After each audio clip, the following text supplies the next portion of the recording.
कार्यक्रम वेद पाठशाला में मैं आपका हार्दिक स्वागत करती हूँ। प्रिय श्रोता, परमेश्वर का वचन जीवित, पवित्र एवं सामर्थी है। आशा है कि आज के वचन से आपको आत्मिक लाभ होगा। तो लीजिए प्रस्तुत है ये संदेश।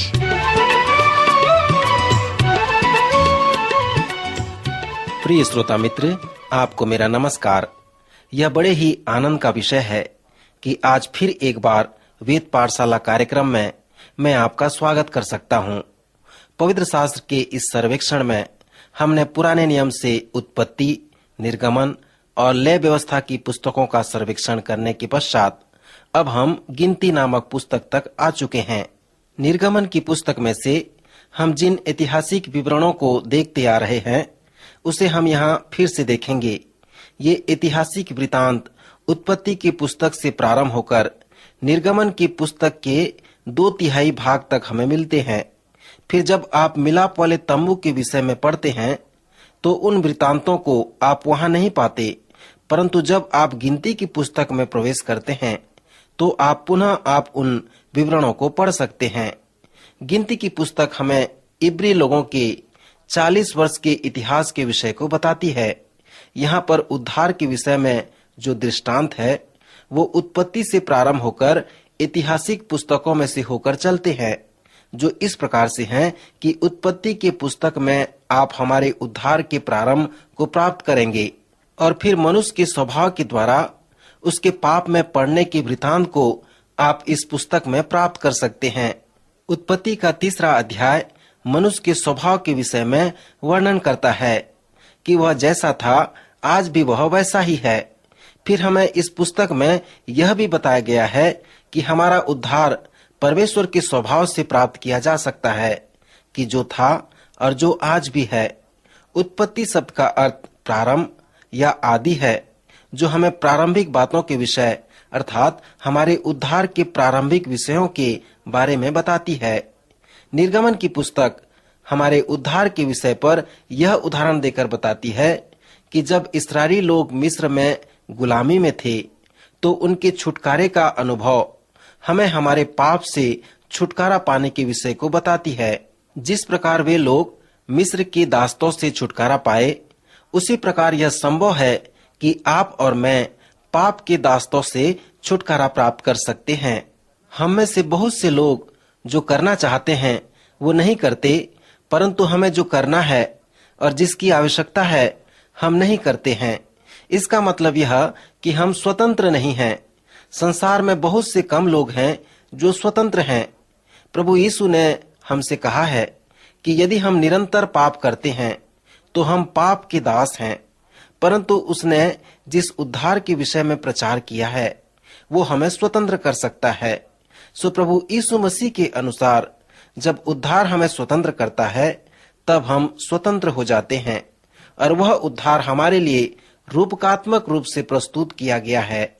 निर्गमन की पुस्तक में जब परमेश्वर के लोगों ने मिस्र की गुलामी से छुटकारा प्राप्त किया तो उन्होंने उस छुटकारे को अनुभव किया और जिसका उद्देश्य यह था कि उन्हें कनान देश में प्रवेश करना है। परमेश्वर ने इब्राहिम, इसहाक और याकूब से कहा था कि उसने उनके लिए एक विशेष देश को तैयार किया है जिसे हम प्रतिज्ञा का देश कहते हैं। यह ऐसा देश था जहां दूध और मधु की धारा बहती थी, जहां बहुत उपज होती थी। ऐसे आशीषित और प्रतिज्ञा के देश में उन्हें प्रवेश करना था। जब हम पाप की गुलामी और पाप की दास्तों से छुटकारा प्राप्त करते हैं तो वह छुटकारा उसका अंत नहीं है मित्र, परंतु प्रभु यीशु के कहे अनुसार बहुतायत के जीवन को पाना ही छुटकारा पाना है। प्रभु यीशु ने कहा, मैं इसलिए आया कि वे जीवन पाएं एवं बहुतायत का जीवन पाएं। और मित्र, यही है हमारा प्रतिज्ञा का देश जिसे रूपकात्मक रूप से बताया गया है। आज हमें चाहिए कि हम उस प्रतिज्ञा किए हुए बहुतायत के जीवन में प्रवेश करें। गिनती की पुस्तक हमें इस्राएलियों के छुटकारे और प्रतिज्ञा किए हुए कनान देश में उनके प्रवेश के विषय में बताती है। वे लोग मिस्र से कनान देश सीधे नहीं गए, परंतु गिनती की पुस्तक हमें बताती है कि वे लोग जंगल में 40 वर्ष तक घूमते फिरते रहे। रूपकात्मक रूप से बड़े दुख के साथ कहना पड़ता है कि आज के नामधारी मसीही जो कलीसिया में पाए जाते हैं, यद्यपि वे प्रभु यीशु मसीह के सुसमाचार पर विश्वास करते हैं, यद्यपि उन्हें उनके पापों की क्षमा मिल गई है, परंतु फिर भी उन्हें बहुतायत के जीवन का अनुभव नहीं मिला है। वे बहुतायत के जीवन को नहीं प्राप्त कर सके हैं। वे लोग निराश, परेशान और असंतुष्ट हैं। वे लोग रूपकात्मक रूप से उस प्रतिज्ञा के देश में, उस बहुतायत के मसीही जीवन में नहीं प्रवेश कर पाए हैं और अविश्वास और भ्रम और दुविधा में पड़कर घूम रहे हैं। सो इस प्रकार से हम गिनती की पुस्तक से इब्री लोगों के ऐतिहासिक विवरणों को देख सकते हैं और यह पाते हैं कि ये ऐतिहासिक विवरण हमारे उद्धार के अनुभव को प्राप्त करने के बराबर है।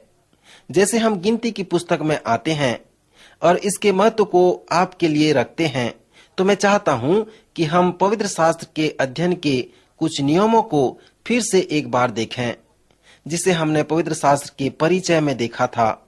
हम जानते हैं कि पवित्र शास्त्र के वचनों में कैसे पहुंचना है, यह बहुत महत्वपूर्ण है।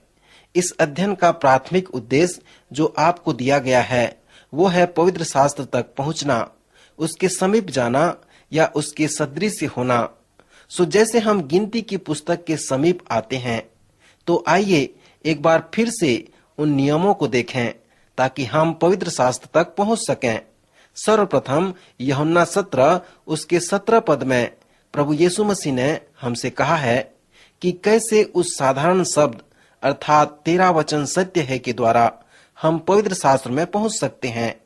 मेरे मित्र, यह बहुत ही अच्छा विवरण है जो हमारे लिए वचन को खोलकर यह दिखाता है कि कैसे हम पवित्र शास्त्र में पहुंच सकते हैं।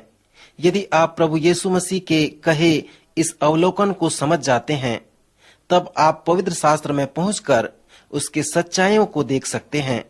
सो जब आप पवित्र शास्त्र में आते हैं, तो आप उसके शाब्दिक विषयों पर लवलीन होकर विचार मग्न न करें जैसे कई लोग करते हैं, परंतु जैसे कई बार हमने आपसे कहा कि आप जब भी पवित्र शास्त्र को पढ़ते हैं तो इस प्रकार प्रश्न लेकर आएं कि यह क्या कहता है, इसका क्या अर्थ है और विशेष करके मेरे जीवन के लिए इसका क्या महत्व है। दूसरे शब्दों में इसे हम इस तरह से समझ सकते हैं कि मैं पवित्र शास्त्र में इसलिए नहीं आ रहा हूं कि उस पर वाद विवाद करूं, परंतु मैं इसलिए उसको पढ़ रहा हूं कि उसके शिक्षा की सच्चाइयों को देखूं कि मेरे जीवन के लिए उसका क्या महत्व है। पवित्र शास्त्र को पढ़ने, समझने और उस पर पहुंचने का अगला नियम हम यूहन्ना 7वें अध्याय उसके 17वें पद में प्राप्त कर सकते हैं। श्रोता, यदि आप पवित्र शास्त्र में आकर उसके सच्चाइयों को देखते हैं, उस पर विश्वास करते हैं और उसे अपने जीवन में लागू होने देते हैं और उसके उपदेशों के विषय में यह विश्वास करते हैं कि वह परमेश्वर की ओर से है, तब आप यह जान पाएंगे कि यह परमेश्वर का वचन है और बिल्कुल सत्य है और उसी की ओर से आया है और वह आपको यह दिखा रहा है कि कैसे जीवन व्यतीत करना चाहिए। सो जब इन दोनों वचनों को आप अपने जीवन में लागू करते हैं और उस पर विश्वास के साथ परमेश्वर के पवित्र वचन में प्रवेश करते हैं, उसे पढ़ते हैं, तब वो आपको उस सत्य के विषय में बताएगा और आप उस सत्य को जानकर उसे अपने जीवन में लागू कर पाएंगे। भजन संहिता उसके 119, 160 पद में भजनकार कहता है, तेरा सारा वचन सत्य ही है। मित्र, यह हमें और भी पूरी जानकारी देती है कि कैसे हम पवित्र शास्त्र तक पहुंच सकते हैं। इसलिए हमेशा महत्वपूर्ण सच्चाइयों की खोज करें। छोटी छोटी बातों को न देखें, परंतु जब परमेश्वर आपको दिखा रहा है तो बड़ी बड़ी सच्चाइयों को देखें और उसका पालन करें। पवित्र शास्त्र में पहुंचने का अगला जो महत्वपूर्ण सिद्धांत है कि आप यह ध्यान रखें कि इसमें जो कुछ भी हुआ है वो सब सत्य है। यह कोई काल्पनिक या किस्सा कहानी नहीं है। यह बातें उन लोगों के जीवन में हुई और इसलिए हुई कि वह आपके और मेरे लिए उदाहरण और चेतावनी हो। सो ऐतिहासिक विवरणों के आधार पे आप उन उदाहरण एवं चेतावनियों को देखें, फिर आप उन ऐतिहासिक घटनाओं को याद करें। वो रूपकात्मक चिन्ह भी हो सकते हैं।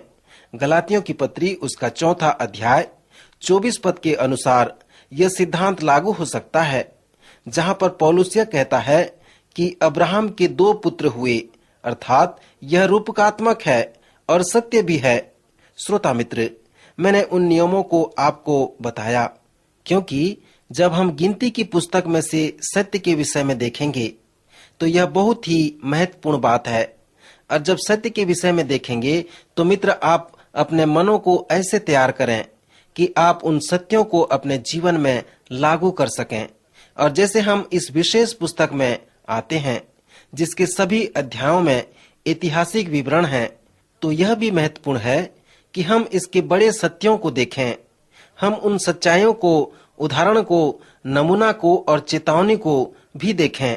और हम यह भी अनुभव करें कि यह पुस्तक ऐतिहासिक होने के साथ साथ एक सुंदर रूपकात्मक पुस्तक भी है।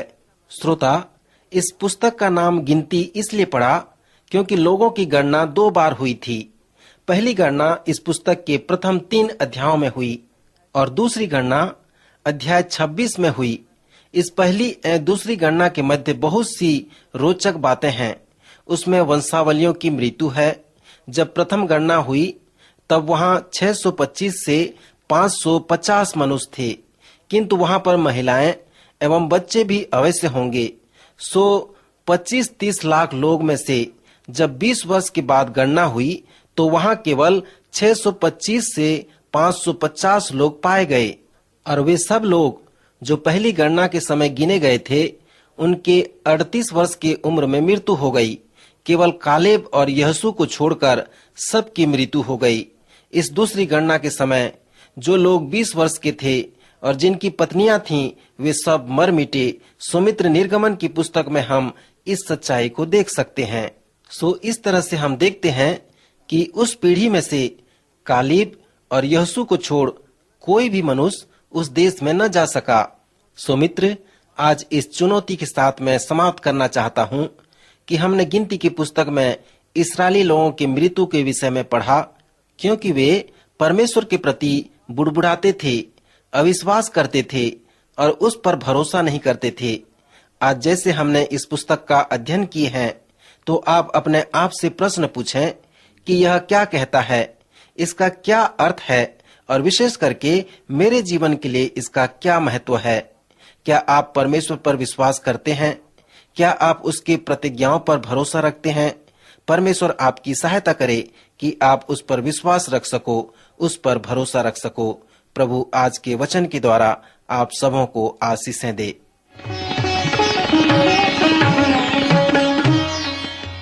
अभी आप सुन रहे थे कार्यक्रम वेद पाठशाला। श्रोता, हमें विश्वास है कि इस कार्यक्रम के द्वारा आपको आशीष मिली है। यदि इस कार्यक्रम के विषय में अधिक जानकारी प्राप्त करना चाहते हैं या बाइबल अध्ययन से संबंधित कोई प्रश्न हमसे पूछना चाहते हैं, तो आप हमें इस पते पर लिखें। हमारा पता है कार्यक्रम Ved Pathshala, Vishwavani, post box number 731, Faridabad 7, Haryana. पता एक बार फिर से सुन लीजिए। कार्यक्रम Ved Pathshala, Vishwavani, post box number 731, Faridabad 7, Haryana. तो इसी के साथ आज के कार्यक्रम का समय यहीं पर समाप्त होता है। अगले कार्यक्रम में आपसे फिर भेंट होगी। तब तक के लिए हमें आज्ञा दीजिए। नमस्कार।